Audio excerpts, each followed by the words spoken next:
চলতি বছর বিদেশে কর্মী যাওয়ার হার কমলেও বেড়েছে বৈধ পথে আসা প্রবাসী আয়। প্রবাসী কল্যাণ উপদেষ্টা জানিয়েছেন, রেমিটেন্সের পরিমাণ অন্তত 26% বেড়েছে।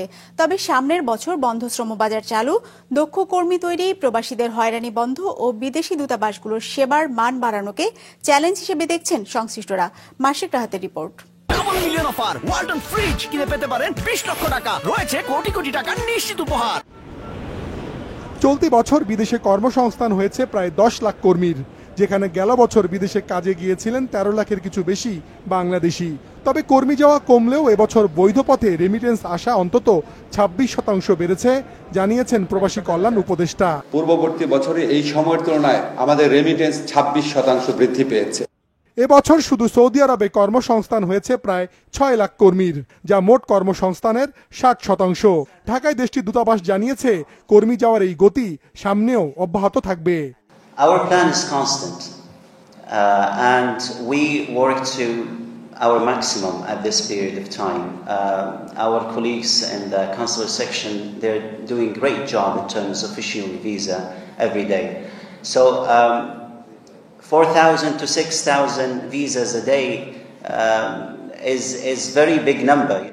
অভিবাসনের সঙ্গে সংশ্লিষ্টরা বলছেন, যেসব দেশে কর্মী যাওয়া বন্ধ রয়েছে, বিশেষ করে মালয়েশিয়া ও আরব আমিরাতের শ্রমবাজার খোলা না গেলে সামনে নেতিবাচক প্রভাব পড়তে পারে বৈদেশিক কর্মসংস্থানে। শ্রমবাজার যেহেতু একটা বড় মার্কেট হলো মালয়েশিয়া, সেই মার্কেটটা যেহেতু লোক যাওয়া বন্ধ, সে কারণে কিন্তু আপনার এটা সংকুচিত হওয়াটাই স্বাভাবিক।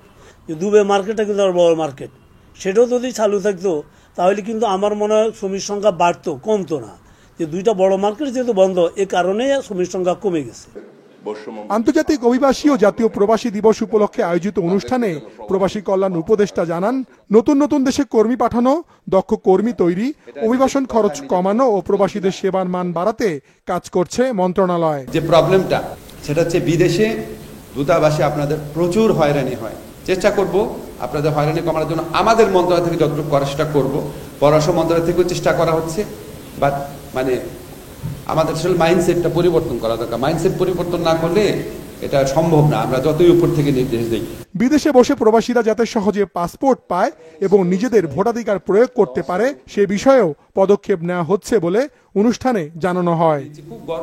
মাশরিক রাহাত, বিজনেস রিপোর্ট, মাছরাঙ্গা টেলিভিশন।